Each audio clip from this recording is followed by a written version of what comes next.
Hello, xin chào các bạn đã quay trở lại với review 5 phút. Ở cuối tập 10, Trương Tiểu Phàm đã cùng các sư huynh đệ của mình đến Công Tăng Sơn để điều tra tàn sư của ma giáo để lại. Cũng tại đây, cả đám đã bị yêu nhân ma giáo tập kích. Đấu qua đá lại, cuộc chiến vẫn chưa thể đi đến hồi kết, nhưng yêu nhân kia thực lực cao cường quái dị. Thiết nghĩ bọn họ cũng chính là những tên chủ chốt đầu não của ma giáo. Lúc này, Trương Tiểu Phàm đang từng bước áp sát tên cầm đầu bên kia thì chợt nghe tiếng kêu thẳng thốt của Lục Tuyết Kỳ. Chỉ thấy bức tường nơi hắn và nàng vừa đứng đột nhiên mọc ra một sợi dây, nhanh như cắt trói chặt quanh người nàng. Giây lát sau trong tường lại mọc ra một người đàn bà, chính là thiếu phụ Kiều Diễm vừa nãy còn đứng ở đằng xa kia. Trương Tiểu Phàm thấy nét mặt Lục Tuyết Kỳ lộ vẻ thống khổ, lại thấy phọc tiên tác trong nháy mắt đã ăn sâu xuống da thịt nàng, nỗi đau đớn nhìn là có thể tưởng tượng được. Ở phía trước, Tề Hạo và Tăng Thư Thư nghe thấy tiếng động, bên ngoảnh đầu lại nhìn. Tất thảy đều kinh hãi thất sắc, đang định quay về cứu viện thì Lâm Phong đã xuất hiện ngăn cản bọn họ. Trương Tiểu Phàm thấy thế lo lắng không thôi, hắn liều mạng tấn công về phía thiếu phụ kia, dù cho bản thân vẫn đang bị Niên lão đại công kích. Lục Tuyết Kỳ thét lên lanh lảnh, song thủ co duỗi trong một khoảng hẹp, làm thành chìa quét hoa lan, thiên sa thần kiếm tự động rời khỏi vỏ, làm quan lướt qua khoảng không, phập phập hai tiếng, lập tức đẩy rộng phọc tiên tác ra một vòng.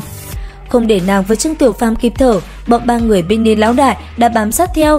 Thiên gia lấy động lâm quang bay về trước mặt Lục Tuyết Kỳ, bảo vệ cho chủ nhân, nhưng Lục Tuyết Kỳ mặt đã tái nhợt như tờ giấy, thoạt nhìn vô cùng chật vật.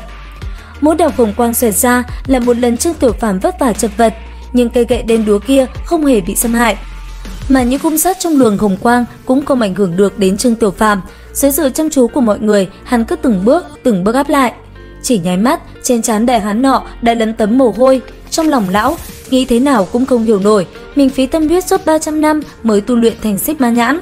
Đối với các thứ tiên gia trọng bảo đều có hiệu quả kỳ lạ, tại sao đối với thanh cởi lò trông rất bình thường này lại vô năng đến vậy? Những người có mặt ở đó chẳng ai ngờ đến chuyện ngụy dị ngoài sức tưởng tượng này. Đại hán nọ ngưng thần đối địch, nhưng không sao cả nửa bước chân của Trương Tiểu Phàm mỗi lúc một lại gần.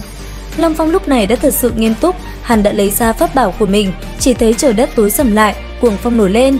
Với khí thế Thái Sơn áp đỉnh, lực công kích bắt đầu đè xuống 4 đệ tử Thanh Vân Môn. Phía sau bọn họ là vách đá nên muốn lui cũng không xong, trên ngọn núi lớn ấy loạn thạch như mưa, sét chớp sấm động.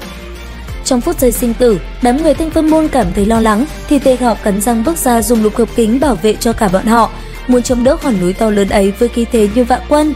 Một luồng ánh sáng xanh biếc thình lình chớp lên, Lục Tuyết Kỳ đột nhiên xuất hiện ở phía trước ba người bọn họ. Thiên gia thần kiếm rời vỏ, tiếng như rồng ngâm, tiên khí vạn đạo vọt thẳng lên đỉnh động. Cái cây to lúc này không ngừng phóng ra những sợi dây đen kịt tấn công đám người Thanh Vân Môn. Trương Tiểu Phàm cầm trong tay thanh cởi lò cũ kỹ, vừa chém đứt sợi dây này thì cái khác lại mọc ra. Lục Tuyết Kỳ dù có thiên gia nhưng với tốc độ sinh trưởng nhanh chóng của dãy cây kia vẫn là vô cùng chật vật. Đúng lúc đó, chợt nghe đằng xa vang lên ui, rồi một tràng tiếng kêu đau đớn. Lâm Phong giận dữ hét to: "Bọn tiểu bối Thanh Vân kia, dám đả thương ta, xem pháp bảo đây!" Ai nấy đều sợ hãi, nên lão đại dừng lại, ngoác miệng hét to: "Lâm huynh, không được!" Lời nói còn chưa dứt, mọi người đã cảm thấy dưới chân núi rung đất chuyển. Trong tay Lâm Phong, dòng nước lớn trên mặt sơn hà phiến đã biến mất, cùng với tiếng động đinh tai nhức óc, chỗ đứng dưới chân mọi người nứt toác cả ra. Nháy mắt từ sâu trong lòng đất trào lên một cột nước lớn, sức mạnh hùng hậu khôn tả, đến những tảng đá lớn cũng bị đẩy văng lên trên không. Tránh được mấy luồng đá bắn, Lục Tuyết Kỳ đã bám kịp Trương Tiểu Phàm, liền nắm lấy tay hắn. Đang lúc định kéo lại gần, chợt nàng cảm thấy chút khí lực cuối cùng cũng đã rời bỏ cơ thể mà đi.